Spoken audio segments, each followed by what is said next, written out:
안 해도 돼요. 괜찮아요. 예. 전도서 7장 7절입니다. 오늘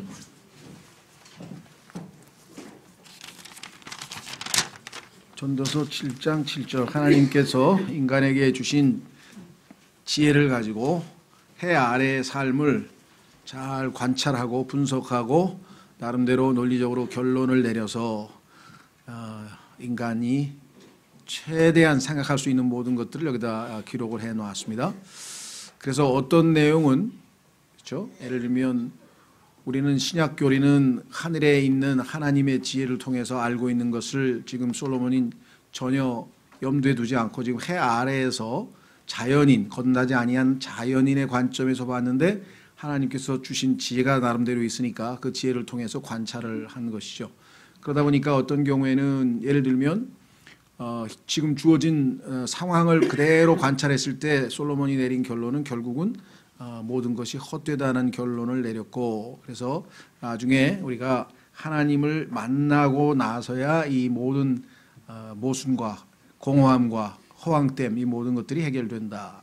자, 그래서 지금 계속해서 솔로몬은 자기 나름대로 관찰한 내용을 쭉 해서 어떨 때는 쾌락에 탐닉했고 어떨 때는 어마어마한 역사 큰 공사를 해서 자기가 요즘 현대말로 하면은 자아 실현을 해보고 꿈을 실현해 보기도 하고, 그렇죠? 그다음에 학문에 푹 깊이 빠져서 연구도 해보고 또 예술에 깊이 빠져보기도 하고, 하여간 모든 인간이 행복할 수 있는, 나를 행복하게 해줄 수 있다고 생각하는 그러한 모든 것들을 지금 하나하나 헤쳐나가고, 심지어는 뭐 이 아까 얘기했던 그 이 술 같은 술에도 빠져보고 모든 것들을 다 이제 해봤는데 결국은 이제 모든 것이 다 헛되다 이런 결론을 내렸는데, 그 중간쯤 저희가 지금 와 있습니다.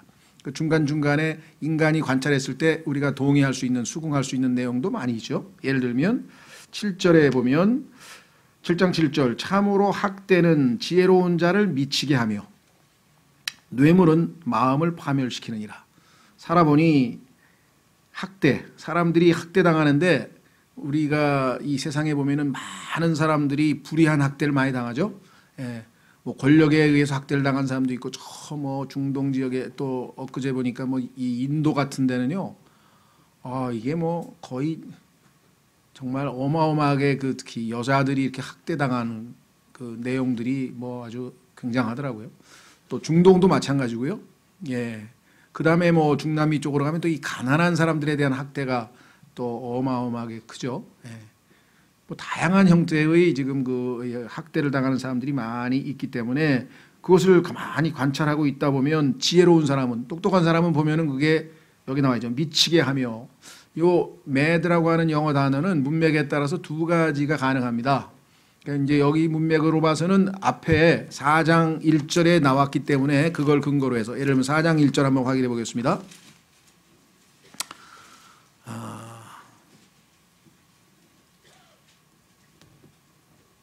4장 1절 그러므로 내가 돌이켜 해 아래에서 이루어진 모든 학대를 깊이 살펴보았노니 보라, 학대받는 자의 눈물이라.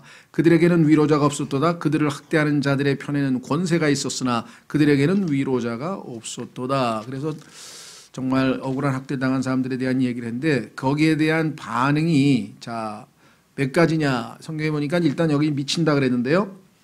답답하다 이거죠. 그러니까 우리가 뭐 다른 게 아니라 납득이 안 되니까 우리도 그렇죠. 아우 돌아버리겠네 막 이런 그 얘기가 그 얘기예요. 지금 어떻게 이렇게 불의한 일들이 이 땅에서 이렇게도 이루어지느냐. 이 세상 신이 마귀고요. 마귀가 지금 주관하고 있는 것이기 때문에 필요한 경우 하나님께서 의를 집행하기 위해서 가끔씩 개입을 하시지만 최종적인 판결은 마지막 심판이기 때문에 중간에 지금 허용되고 있는 일들이 어마어마하게 많죠. 인간들이 이 세상을 다스릴 때 얼마나 불의한 일들이 학대가 많이 일어나는가. 그다음에 두 번째 요 단어는요, mad라고 하는 단어는 화가 난다는 뜻으로도 쓰여요. 그렇죠? 화가 난다. 불의한 일을 보니까 그죠? 불의하게 학대당하는 사람들을 보면은 막 화가 나잖아요. 그래서 성경에 보니까 예수님께서도 마가복음에 보니까 그 이 불의한 모습을 보면서 화를 내는 장면이 나오는 것을 볼 수가 있죠. 그렇죠? 예, 그래서 이 문맥에서는 뭐 그 제대로 성경의 앞에서 이미 그와 같은 말이 한번 나왔기 때문에 이 틀린 건 아닌데 틀렸다게 아니라 잘했는데 한 가지 더 우리는 덧붙여서 여기 화가 난다. 불의한 것에 정말 너무 화가 난다 마음에. 그런 뉘앙스도 우리가 좀 참고할 수가 있겠죠. 5장 8절에도 또 있습니다. 이게 5장 8절. 만일 내가 어느 지방에서 가난한 자를 학대하는 것과 폭력으로 판단의 공의와 정의를 굽게 하는 것을 보거든 그 일에 놀라지 말라. 이 땅은 불의한 악한 현세상이라 그랬잖아요. 성경에서. 그러니까 악한 현세상에서 그와 같은 일들이 비일비재하게 일어날 수밖에 없기 때문에 놀라지 말라. 가장 높은 자보다 더 높으신 분께서 그것을 주목하시나니 그들보다 더 높은 자들이 있느니라. 그러니까 하나님께서 이 모든 것을 지켜보고 있다가 결국은 그들에게 적절한 조치를 취하시죠. 제일 우리가 성경에서 이 눈에 띄는 것은 이스라엘 백성들이 노예로서 이집트에서 학대당하는 모습을 보시고는 하나님께서 그들을 구출하기 위해서 모세를 리더로 세우시는 장면이 나오잖아요. 그렇죠? 예. 글쎄요, 저는 이제 우리나라가 일제시대의 어떤 식민 상태에서 정말 너무나 많은 고귀한 분들의 희생으로 인해서 우리가 정말 나라를 되찾고 이러한 모든 것들에 대해서 좀 요즘에 이 3.1운동 또 100주년 그다음에 임정 100주년 이래서 다양한 프로그램들이 나와 있고 거기에 참 헌신했던 사람들의 이야기 참 너무나 존경스럽고 그다음에 또 그중에는 그리스도인들도 계십니다. 목사도 계시고 보니까 또 그런 면들을 봤을 때 또 일제 시대 때 이 끝까지 신사참배라든가 일본의 학정에 대해서 이렇게 저항하던 그러한 우리가 잘 아는 안희숙 자매님 같은 분도 계시고 박관준 장로 같은 분도 계시고 이 두 분은 특별히 또 박관준 장로 같은 분은 하나님께서 자기 마음에 어떤 확신을 주셔가지고 일본 제국의회에 가서 일본은 불로 심판 받을 것이다라는 어떤 나름의 예언적 선언도 이렇게 하기도 하고 그걸로 인해서 감옥을 옥고를 치르기도 하고 이런 것들이 있습니다. 그래서 우리가 철저하게 깊이 있게 그 모든 것들을 성경적으로 파악할 수는 없지만 하나님의 어떤 섭리적인 손길 하에 많은 분들의 희생을 거쳐서 지금 우리에게 이렇게 좋은 기회가 좋은 어떤 평화가 왔다 이런 것들을 우리가 볼 수 있죠. 그래서 결국은 하나님께서 적절한 것들을 통해서 지금 통제하고 주관하고 계신다. 이것을 우리가 신뢰한다면 우리에게 처해 있는 상황이 어떠한 상황이든지 간에 우리가 일단 이겨나갈 수가 있다는 것이겠죠. 자, 그래서 일반적으로 봤을 때 참으로 학대는 지혜로운 자를 미치게 하며 그다음에 두 번째 뇌물은 마음을 파멸시키느니라. 우리 주변에서도 이 뇌물 때문에 아주 정말 인생 망가진 사람들 얘기가 많죠. 사극에도 보면 이 뇌물로 인해서 정의가 굽는 것들은 우리가 말할 것도 없고요. 제일 유명한 표현이 현대 우리 대한민국에서 유전무죄, 무전유죄라고 하는 그 유명한 말이 왜 생겼겠습니까?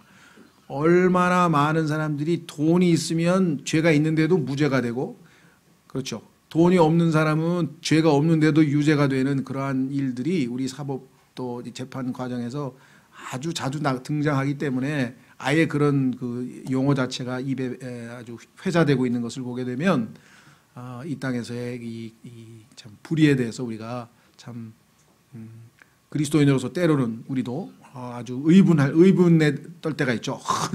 이렇게 어떻게 지독한 짓을 했을까 이런 것들을 우리가 요즘에 많이 목격을 하게 되는데요. 자, 그래서 우리는 뇌물은 마음을 파멸시키시니라 그랬습니다. 여기서 어떤 분들은 기프트인데 왜 뇌물로 번역했냐.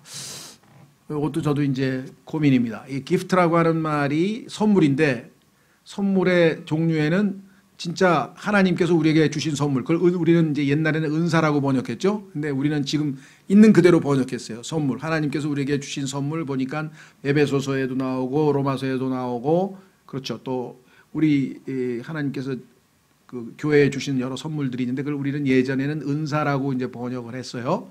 그 이제 소위 말하면 이 헬라어로 카리스마인데 이제 그런 의미가 있고 또 하나는 어떤 의도를 가지고 불의를 그렇죠. 자기가 잘못된 것을 감추기 위해서라든가 아니면 어떤 사람을 해코지하기 위해서라든가 그러니까 나쁜 악의에 찬 선물은 악의를 숨기고 하는 선물은 그걸 뇌물이라고 그러잖아요. 그렇죠. 그래서 이것은 어떤 분은 번역은 그냥 놔두고 뇌물이라고 해석을 해야 되지 않느냐. 잘 모르겠어요, 저도.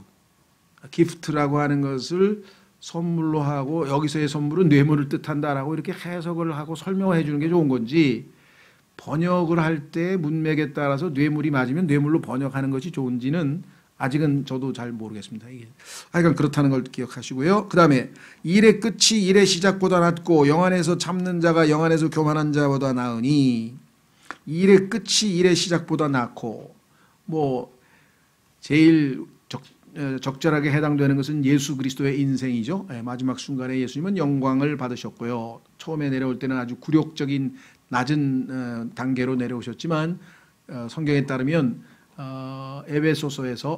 빌립보서에서 예수 그리스도께서 한 단계 한 단계 낮추셔서 죽기까지 십자가에서 죽기까지 순종하셨다고 했을 때 7단계로 낮아지시는 거예요. 하늘서부터 한 단계 한 단계 씌어보면 7단계인데 에베소서에 가면 하나님께서 정확하게, 나중에 한번 여러분들이 씌워보세요. 어떻게 높이셨나. 한 단계 한 단계 한 단계 7단계로 높이셨어요.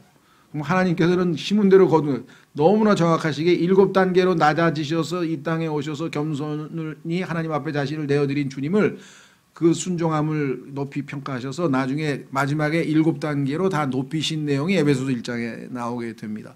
자, 그래서 우리는 첫 번째 예수 그리스도고, 그다음에 바울의 일생도 마찬가지죠. 바울의 일생도 이 끝이 시작보다 낫다. 왜? 바울은 분명히 얘기하기를 내가 죽는 것이 이익이라 그랬습니다.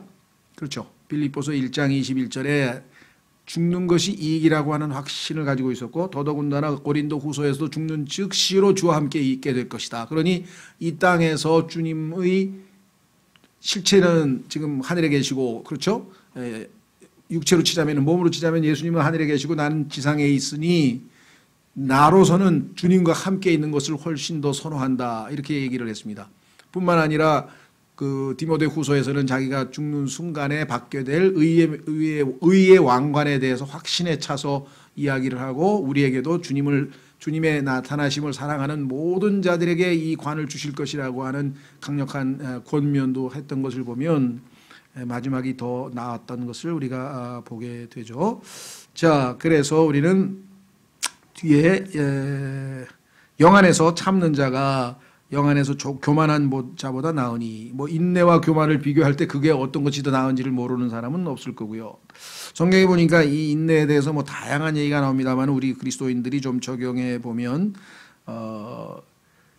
여러분과 제가 아직 여전히 육체를 입고 이 땅에서 살아간다면 주님이 오시는 것을 소망하는 가운데 인내로 기다릴지니라, 우리의 몸의 구속을 인내로 기다릴지니라, 이렇게 이 로마서 8장에서 이야기를 했고요. 또 야고보서에서는 인내하는 자가 행복하다 하다니, 참는 자가 행복하다 그래서 성경에서 해피라고 하는 말이 성경에 나왔어요. 인내하는 것이 행복하다. 왜? 곧 오실 거니까.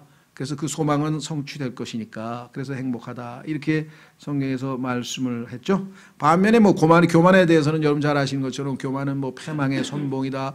모든 교만한 자들을 다스리는 왕 마귀 이름이죠. 리워야다는 그러한 존재고요. 이 교만이 최초의 우주에서 최초로 저질러진 죄가 바로 하나님을 대적하는 교만의 죄였죠. 그래서 우리는 교만에 대해서도 이미 충분히 잘 알고 있습니다. 자, 9절로 가셔서 내 영이 조급하여 분노하지 말라. 아까 영 안에서 참는 자는 긍정적인데 여기는 반대로 조급하여 분노하지 말라. 분노는 어리석은 자들의 품에 머무르니라. 성경에 보면요, 그리스도인들에게 분노에 대해서 얘기할 때 긍정적으로, 다시 말하면 필요한 경우가 있죠. 그래서 우리가 일반적으로 그리스도인들이 화에 대해서, 분노에 대해서 이야기할 때는 과거에 이 마태복음 5장 22절을 잘못 적용해서 그리스도인은 화내면 안 된다. 왜? 거기에 보니까 화를 내면 지옥에 간다고 돼. 지옥에 간다고? 그렇게 잘못 적혀 있죠? 한번 확인해 보겠습니다. 이미 여러 번 우리가 살펴봤습니다만 아직도 여러분 주변에는 이 구절을 듣고 불안하거나 아주 마음이 무겁거나 아주 괴로워하거나 이런 분이 계실지 모르겠어요.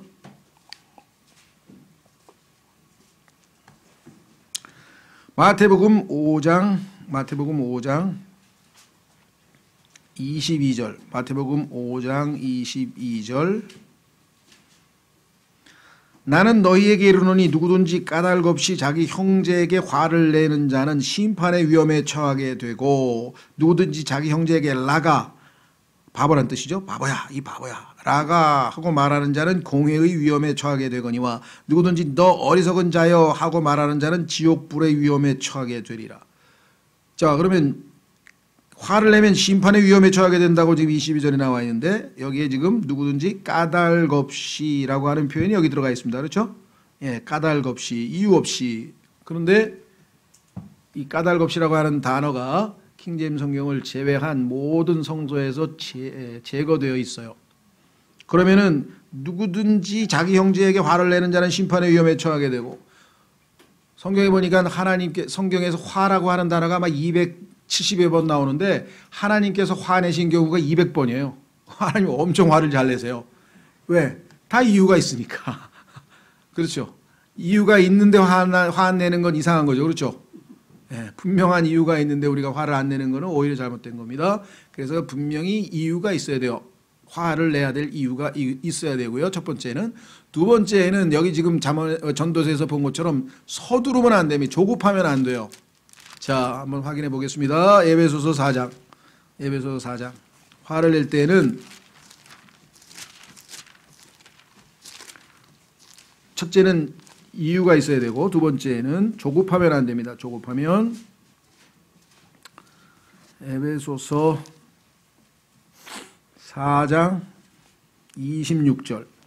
에베소서 4장 26절. 너희는 화를 내도 죄를 짓지 말. 요거는 죄를 짓지 말라는 거겠군요. 예, 잠언에 보면 이제 서두르지 말라는 표현은 아마 잠언에 나오는 것 같습니다.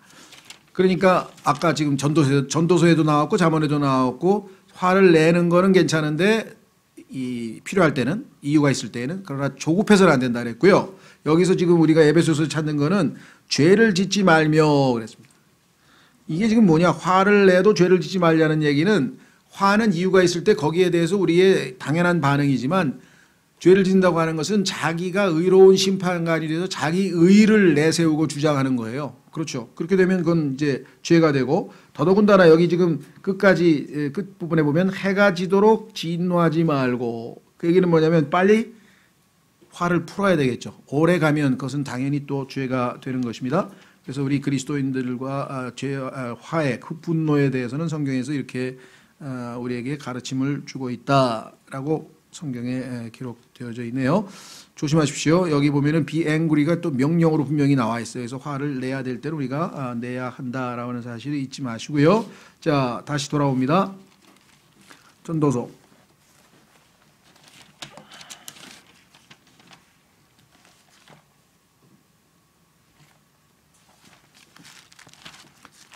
전도서 7장. 예. 10절. 너는 이르기를 이전의 날들이 이 날보다 더 나은 이유가 무엇이냐 하지 말라. 내가 이것에 더하여 지혜롭게 묻지 아니하느니라. 그리스도인들도 그런 것 자주 하죠. 제가 전에는 제가 왕년에는 그래도 참 전도 왕이었거든요. 뭐 그런 분들도 계시고요.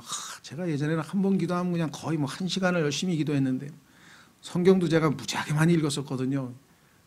그 얘기는 지금 안 하고 있다는 소리 아니에요.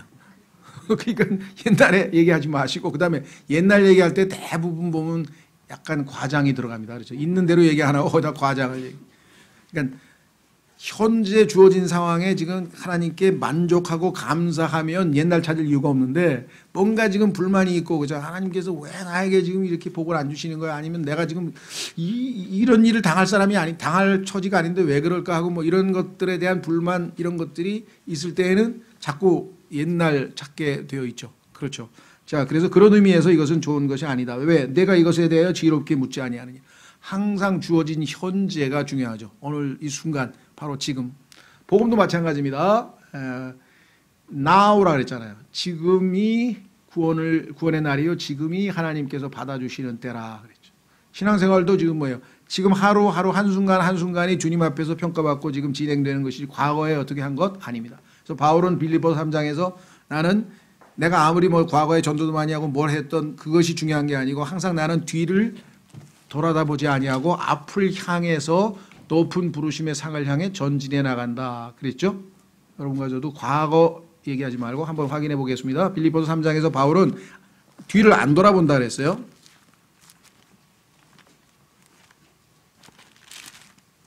빌립보서 3장 12절 빌립보서 3장 12절 나는 내가 이미 도달한 것처럼 말하지 아니하며 이미 완전한 것처럼 말하지도 아니하고 다만 그리스도 예수님께서 나를 붙잡아 이루시고자 하신 그것을 붙잡으려고 뒤따라가노라.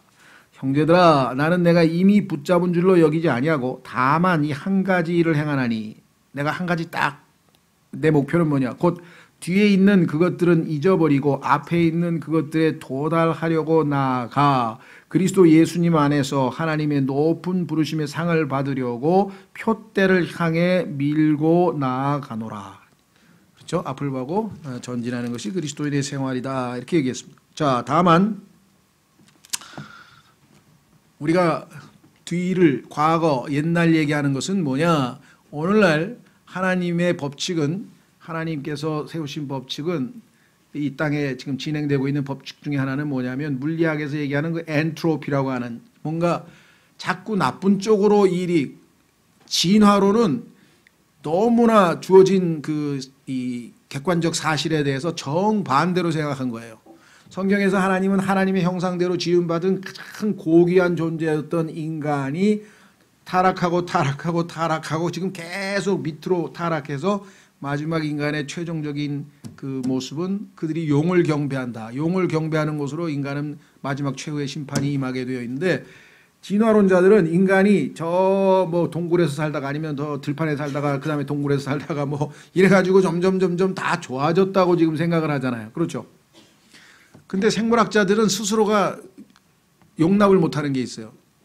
상식적으로 봤을 때 이 세상에서 가장 잔인하고 그렇죠. 가장 비인간적인 일들을 저지르는 게 인간이거든요. 그러면 만약에 인간이 진화해서 인간이 지금 현재 진화된 모든 동물들 중에서 가장 진화된 존재라고 하면 포악성, 이 aggressiveness, 이 포악하고 잔인성에 관해서는 어떻게 설명할까요? 예전에보다 점점 인간은 모든 과거에 우리보다 뒤에 있던 존재들보다 훨씬 더 잔인하고 훨씬 더 비인간적이라고 생각한다면 스스로가 모순이죠. 그래서 이 땅은 밑으로 내려가지 위로 올라가는 게 아니죠. 예, 그러다 보니까 우리의 신앙도 정말 원래 정말 초대교회 때 또 아까 우리 에베소서에 봤을 때 처음에 잘했던 것이 물론 업앤다운이 있었지만은 점점 자꾸만 타락하고 영적으로도 지금 마지막 라오디게아 시대에 와서 지금 제일 뜨겁지도 아니하고 차갑지도 아니한 밑바닥 신앙이 되어버렸잖아요. 그런 의미에서 봤을 때 예수님께서 뭐예요? 너희는 처음을 기억하라 이가 첫사랑을 기억하고 처음을 기억하고 회개하고 이 두 가지 항상 이 말씀에 우리는 다시 처음을 기억하는 것은 그때 좋았는데 지금 이게 뭐야 하고 불만하자는 게 아니라 그때로 원래 요즘 말하는 초심을 잃지 않고 돌아가자는 얘기예요. 그런 의미에서는 우리가 과거를 기억해죠. 그래서 이 계시록에 보면은 R자로 시작되는 세 단어가 있어요. Remember. 항상 기억을 해요. 주님을 처음 만났을 때의 감격, 첫사랑의 감격. 그렇죠? 아무리 어려워도 주님에 대한 신뢰감이 있었던 그때의 믿음 이런 것 그걸 기억하고 그 다음에 repent. 회개하라고 돌아가는 거예요. 돌이키는 거예요. 방향을 돌리는 거죠. 그렇지 않으면 하나님께서 촛대를 remove, 옮겨버리겠다. 그 얘기는 뭐냐면 우리가 하나님 앞에 쓰임을 받을 수는 없어요. 구원받은 그 자체는 무효화될 수 없지만 하나님께서 우리를 통해서 자신의 뜻을 이루려고 하는데 나의 상태가 하나님과 지금 맞지 않는 상태라고 하면 더 이상 사용하기는 어렵다는 거겠죠. 그래서 에베소 교회 지금 말씀한 것처럼 터키에 요즘 이 성지순례 같은 거 가면은 뭐 터키, 그리스 예전에 있는 바울의 또 계시록에 있는 7교회 그다음에 바울의 어떤 선교 여행 이런 거를 쭉 탐사하면서 이제 성지순례 가서 구경 다니는 사람인데 실제로 에베소에 가면 예배당 돌로 된 예배당 터 몇 개 있지 교회고 뭐고 아무것도 없습니다. 하나님 말씀에 경고의 말씀에 귀를 기울이지 않은 거죠. 자, 그래서 옛 길을 성경에서는 선한 길이라 그랬어요. 우리 앞선 믿음의 선진들이 갔던 그 길이 더 선한 길이다. 그런 의미에서는 우리가 과거를 반추할 수 있겠죠. 확인해 보겠습니다. 예레미야 6장 16절. 구약 성경의 예레미야 6장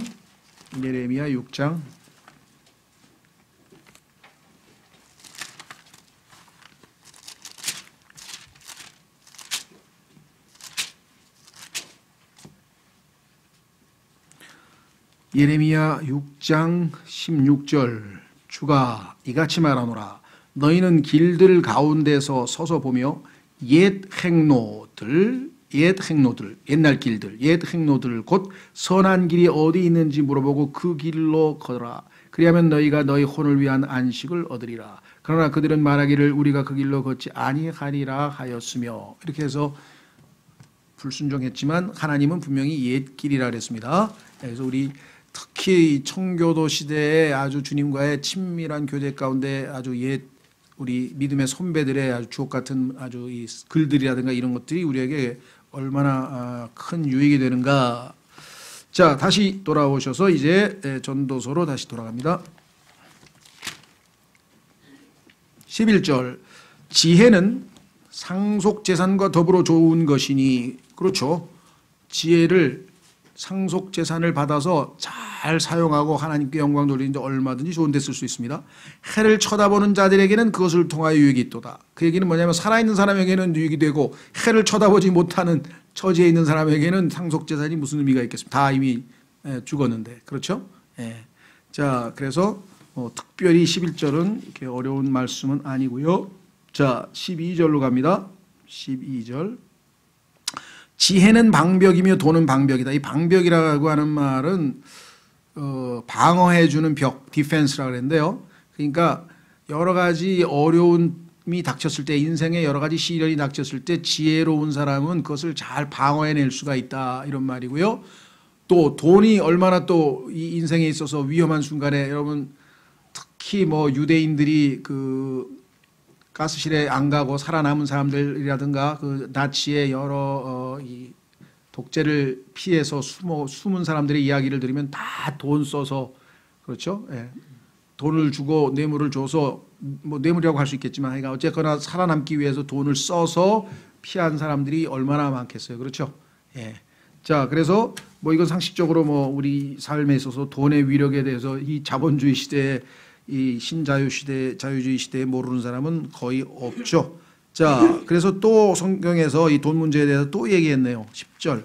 10절이 더 아주 노골적으로 얘기를 했는데요. 10장 19절.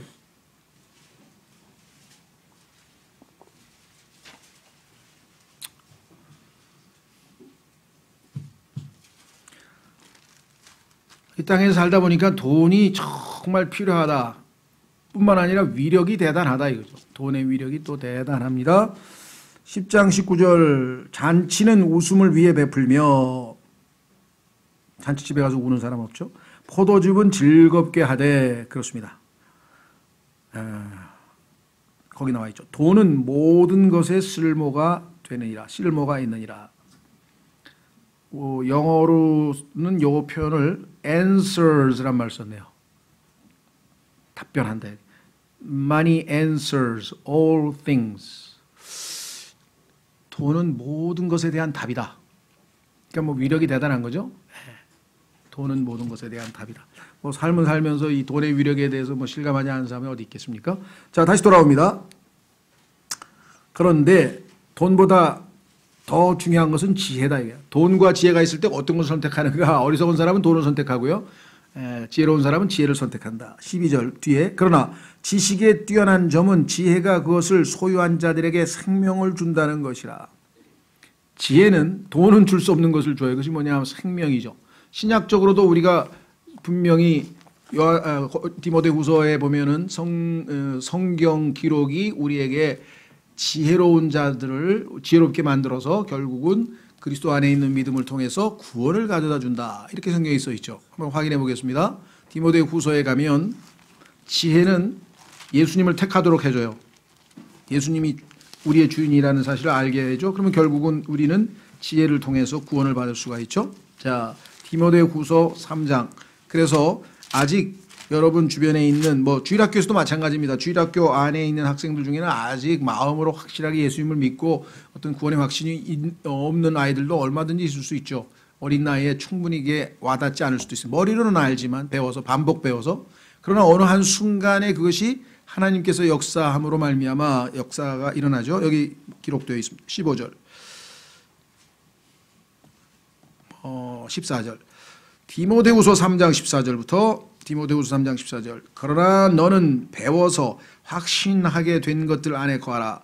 내가 그것들을 누구에게서 배운 줄 알며 또 어린아이 때부터 내가 거룩한 성경 기록들을 알았나니. 나중에 보니까 외할머니하고 어머니한테 배웠다 이렇게 성경에 다른 곳에 기록되어 있죠. 디모데가 그것들은 능히 너를 지혜롭게 하여 성경 기록들이 능히 너를 지혜롭게 하여 그리스도 예수님 안에 있는 믿음을 통해 구원에 이르게 하느니라. 지혜가 우리에게 생명을 가져다 준다. 가장 직접적인 적용은 바로 우리가 구원받을 때 하나님의 말씀으로 우리가 지혜롭게 돼서 예수님을 믿어야 되겠다고 하는 결정을 내리게 되겠죠. 자, 다시 돌아옵니다. 전도서 7장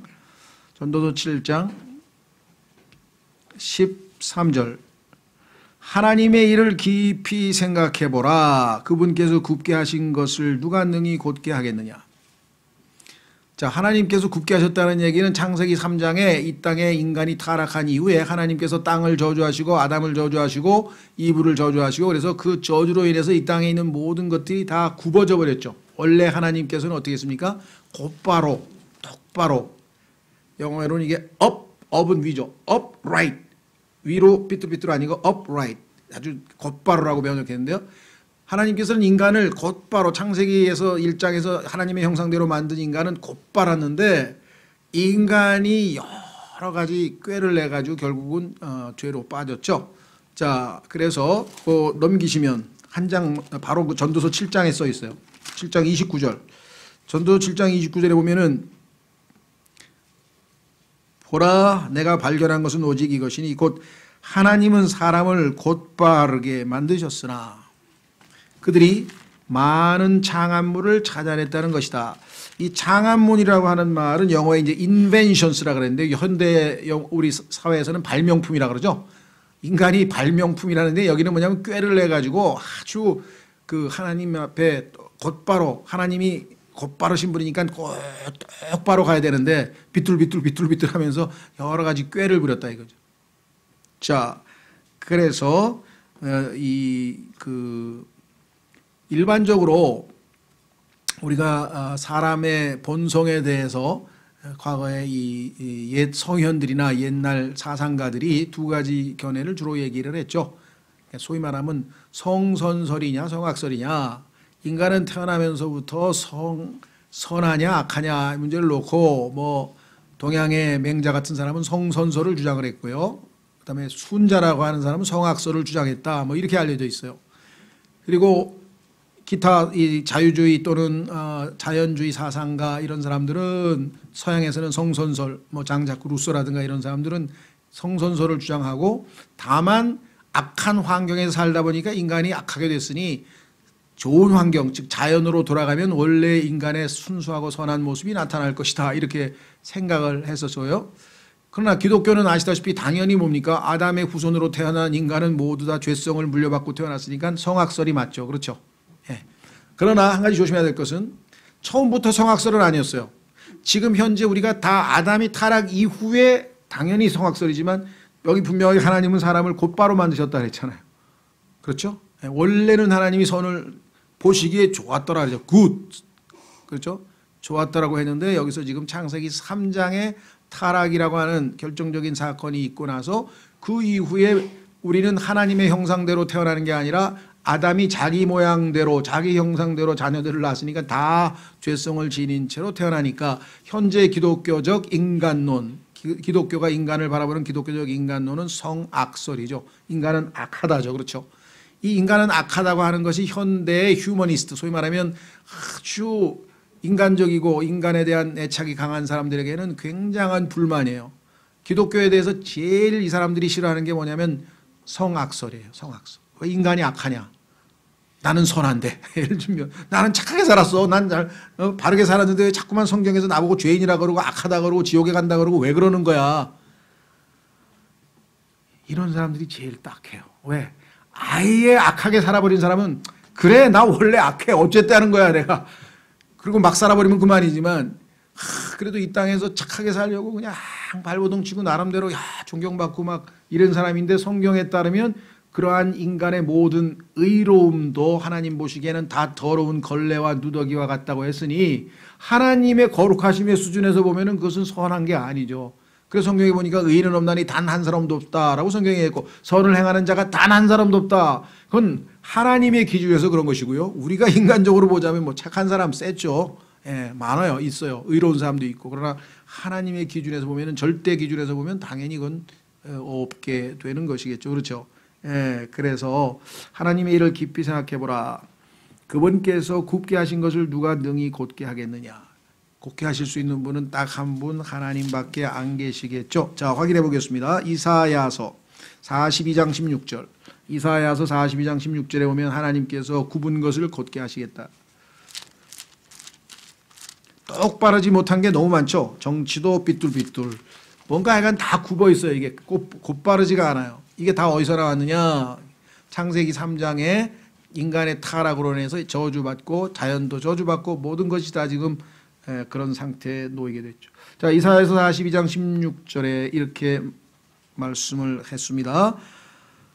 또 내가 눈먼 자들을 그들이 알지 못하던 길로 데려가고 그들이 알지 못하던 행로들로 그들을 인도하며 또 어둠이 그들 앞에서 빛이 되게 하고 구부러진 것들을 어떻게 한다고요? 예, 곧게 하리라. 스트레이트. 똑바로 스트레이트. 여러분들 스트레이트가 어디에서 제일 많이 쓰이나요? 제 기억으로는 권투에서 쫙 뻗으면서 한 방 빡 때리는 스트레이트라 그래요. 훅은 굽은 거잖아요. 그렇죠? 스트레이트는 쫙 뻗는 거니까. 재밌는 거는요. 사도 바울이 눈이 멀어가지고 다마스커스로 가다가 이제 그 어떤 사람 집으로 데려가잖아요. 근데 그 사람 집이 어디에 있냐 그러면은 스트레이트 거리에 있어요. 직가라고 해서 우리말로 직가, 직선이다 이거죠. 직가. 근데 성경에 왜 그걸 써놨을까요? 예, 바울이 굽어 있던 인생이 이제부터 똑바로지는 거 아닐까요? 상징적으로 직가에 있는 곳으로 스트레이트라는 거리로 데려가라. 참 신기하죠. 그냥 성경에 보면 신기한 게 한두 가지가 아니지만 어쨌거나 여기 보시면 하나님께서는 곧바르게 하겠다. 그러면 이 세상에서 가장 구불통구불통한 사람의 원조가 누구냐? 그게 바로 마귀죠. 자, 이사야서 27장. 그래서 마귀의 이름이 구부러진 크룩트, 구부러진 뱀이에요. 마귀의 이름이 구부러진 뱀. 이사야서 27장 1절. 그날에 주께서 자신의 매섭고 크고 강한 칼로, 하나님께서 아주 강력하게 말씀하셨네요. 매섭고 크고 강한 칼로 꿰뚫는 뱀. 예. 사람들에게 엄청난 상처를 입히죠. 이 꿰뚫는 뱀, 사람을 상하게 하는. 그 다음에 리워야단, 이름이 리워야단이에요. 그 다음에 저 구부러진 뱀, 여기 나와요. 크룩트, 구부러졌잖아요. 굽은 뱀, 구부러진 뱀 리워야단을 벌하시며 바다에 있는 용을 죽이시리라. 이렇게 분명하게 나와 있죠. 예. 아마 이 리워야단을 아마 무슨 악어라고 해놨나? 내 개혁성경 기억이 안 나는데 하여간 리워야단에 대해서 제대로 공부하시려면은요, 욥기 41장에 가면은 리워야단에 대해서 하나님께서 한 장 전체를 리워야단에 대해서 할애를 해 놓으셨어요.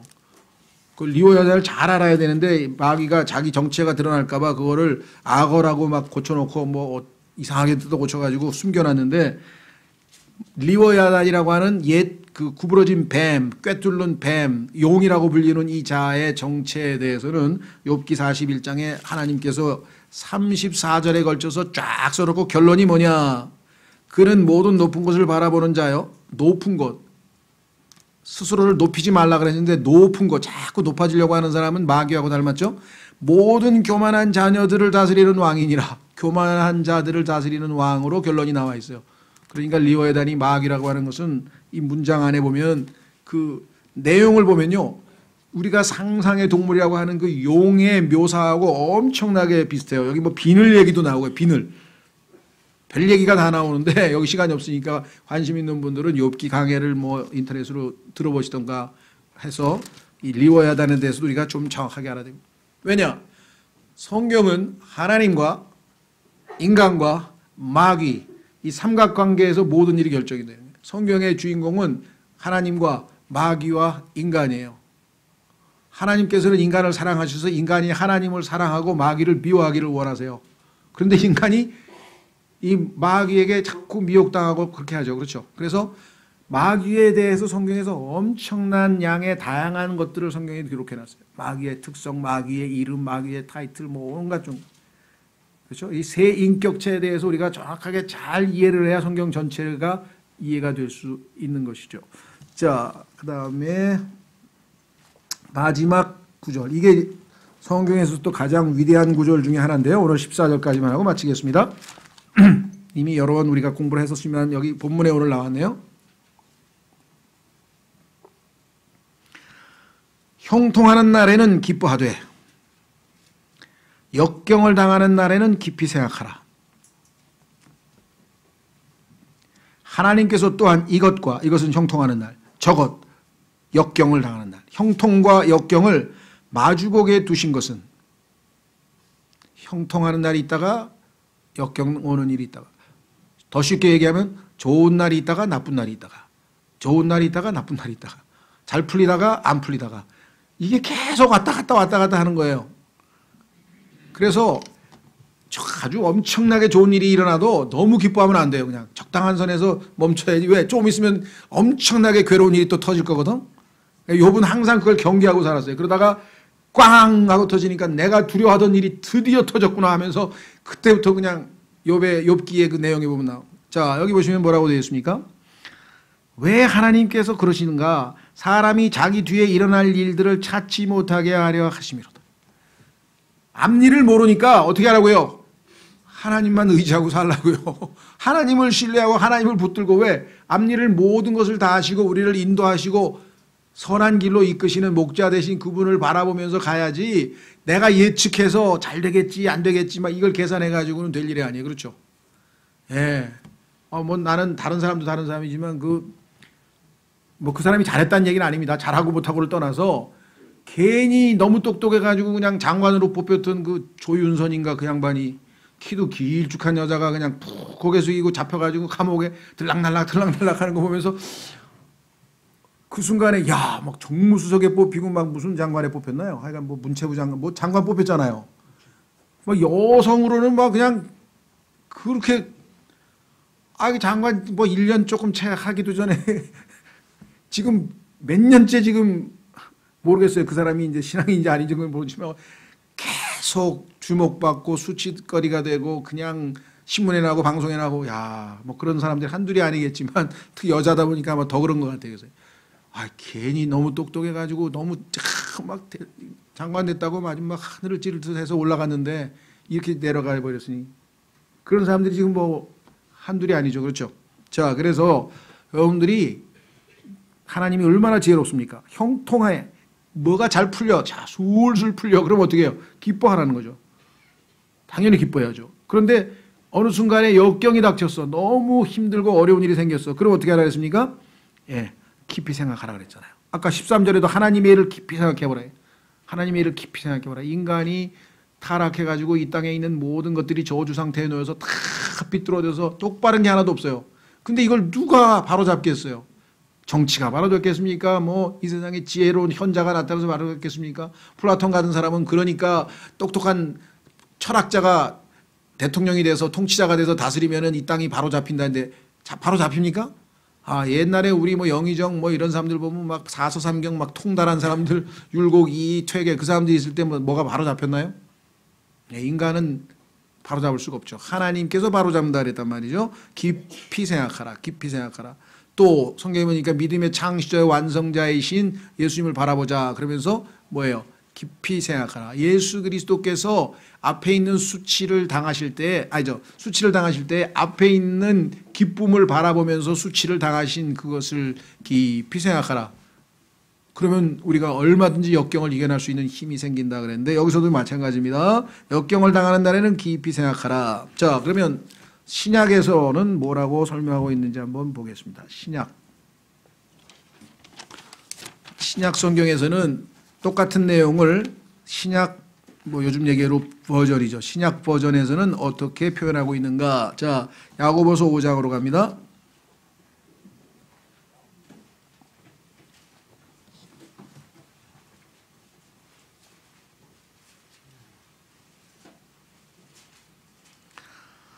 야고보서 5장 13절. 야고보서 5장 13절.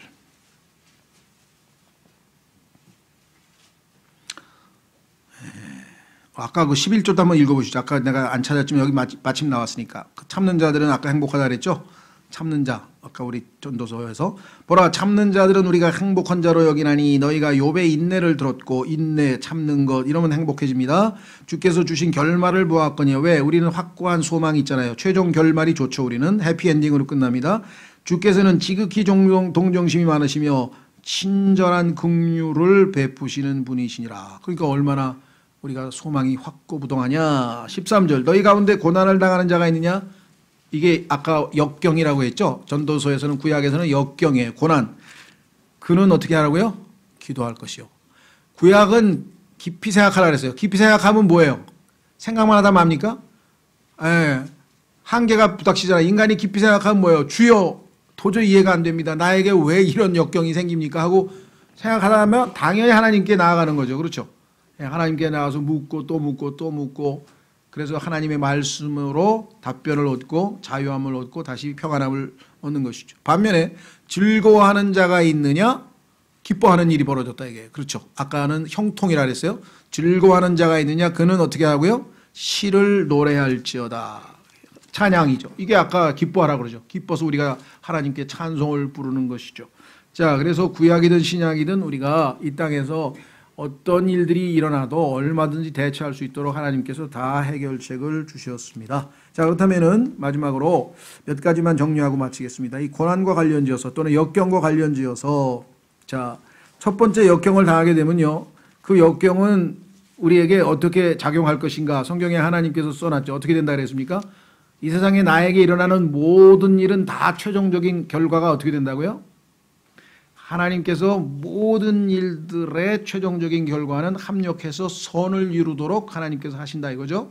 그러면은 그 선은 성경에 보니까 우리가 하나님의 아들의 형상을 담는 것이에요. 그러니까 나에게 일어나는 그 어떠한 것도 최종적인 목적은 그것으로 인해서 하나님의 형상을 닮아가도록 하는 것이다. 로마서 8장 28절 보겠습니다. 로마서 8장 28절은 굉장히 성경에서 가장 위대한 약속들 중에 하나인데 가장 위대한 약속들 중에 하나인데 문제는 남용되고 있다는 거예요. 남용되고 있어요. 왜 남용되는가? 사람들이 자의적으로 성경을 해석하기 때문이죠. 자, 로마서 8장 28절 이 자체를 보면 엄청나죠. 우리가 알거니와 하나님을 사랑하는 자들 곧 그분의 목적에 따라 부르심을 받은 자들에게는 목적이 뭐예요? 예수 그리스도를 닮는 거라고 그 29절에 써 있잖아요. 그분께서는 자신이 미리 하신 자들을 또한 예정하사 자신의 아들의 형상과 같은 모습이 되게 하셨나니 이것은 그분이 많은 형제들 가운데서 처음 난 자가 되게 하려 하심이라. 여기 보시면 분명하게 자신의 아들의 형상과 같은 모습이 되게 하셨다. 요한일서 3장 3절에서는 우리가 그분이 오실 때 우리는 그분과 같이 될 것이다. Like him. 그분과 같이 될 것이다. 이렇게 돼 있잖아요. 그러면 하나님의 목적은 성경에 보니까 여러분과 저를 창조하신 목적은 for thy pleasure. 하나님께서 주의 기쁨을 자기의 기쁨을 위해서 우리를 창조하셨고 그 기쁨을 위해서 우리가 존재하고 있다고 했잖아요. 그렇죠? 네. 그런데 이 세상에 하나님을 기쁘시게 할 수 있는 사람은 이 땅에 인간은 없어요. 이미 죄를 짓고 죄로 말미암아 하나님과 원수되었었고 그래서 하나님을 기쁘시게 할 수 있는 분은 딱 한 분이셨어요. 예수 그리스도. 마태복음 3장에서 예수님께서 하나님께 순종해서 침례를 받으면서 공생애를 시작할 때도 하늘에서 하나님의 음성이 들려서 보라 이는 내가 사랑하는 자요 내가 그를 사랑하는 아들이요 내가 그를 매우 기뻐하노라 이렇게 외쳤죠. 하나님이 기뻐하신다 그랬고 17장에서 변화산에서 예수님께서 이제 십자가를 막 앞에 두는 그 직전에도 변화된 예수 그리스도께 하늘에서 보라 이는 내가 사랑하는 아들이요 내가 그를 매우 기뻐하노라 하셨죠. 그리고 한마디 더 붙였죠. 너희는 그의 말을 들어라. Hear him. 그의 말을 들어라. 인간이 할 수 있는 거 딱 하나 있어요. 하나님 기쁘시게 하는 거. 아들의 말을 듣는 거. 아들의 말을 듣는 거 딱 하나밖에 없어요. 그걸 다시 표현하면 아들에게 입 맞추라. 아들을 사랑하라. 이거야. 아들을. 하나님께서 아들을 기뻐하시니까. 그렇죠. 그래서 하나님께서 아들을 우리 안에 집어넣으셔서 아들이, 하나님의 아들이 내 안에서 역사하시면 하나님이 기뻐하실 수 있는 거 아니겠어요? 그렇죠. 예. 그래서 여기 보시면 뭐라고 되어 있느냐. 우리가 알거니와 하나님을 사랑하는 자들 곧 그분의 목적에 따라 부르심을 받은 자들에게는 모든 것이 행, 불행, 형통, 역경 상관없이 다 결국 궁극적으로는 최종적으로 선이 이루어진다라고 했고요. 그다음에 욥기, 여러분 잘 아시니까 시간이 없으니까 그냥 잘 아시는 스토리니까 욥기 1장에 보면 하나님께서 뱀이, 용이, 사탄이 찾아와 가지고 막 미사여구를 드러내면서 하나님 앞에 얘기했을 때 하나님께서 네가 그러면 그 원하는 대로 하되 한 가지 제약 조건이 있다. 목숨은 손대지 말라. 그렇죠. 자, 그러니까 우리에게 행불행이 닥치기는 하나 하나님께서는 항상 긍휼의 여지를 남겨놓으셨어요. 우리를 죽게 하지는 않았어요. 그냥 목숨은 손대지 말라. 그렇죠. 예. 하나님께서 항상 우리에게 닥치는 게 아주 최악이고 이제 더 이상 뭐 빠져나갈 구멍이 없을 것 같지만 하나님께서 분명하게 그 고난과 함께 그 시련과 함께 피할 길을 내신다고 분명하게 성경에 얘기해 놓으신 것을 확인해 볼 수 있습니다.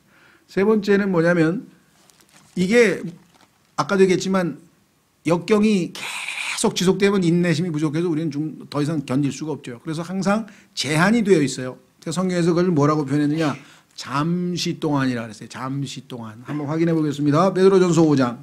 여러분 생각에는 이거 너무 길다 싶지만 하나님께서 그걸 잠시 동안이라 그래요.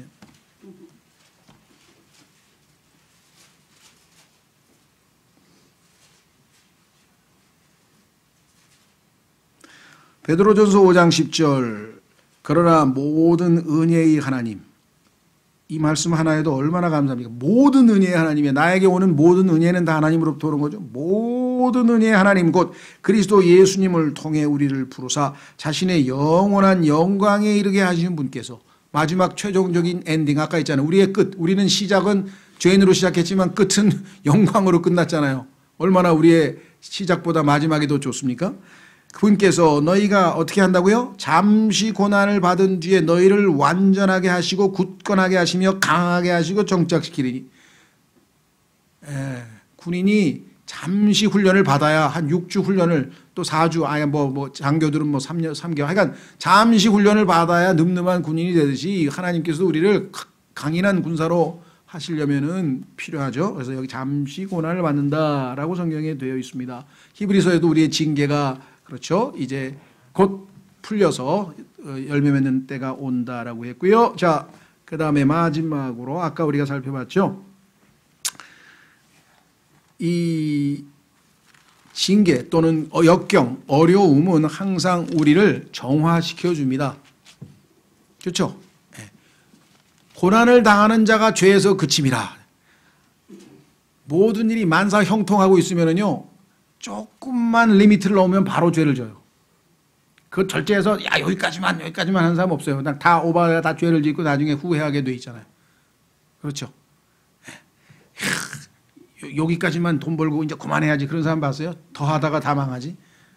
다 안 돼요 이게. 그런데 하나님께서는 고난을 당할 때에는 우리에게는 이 역경이 형통이 가져다 주지 못하는 유익이 있어요. 그 중에 하나가 지금 바로 우리를 정화시켜 주는 거예요.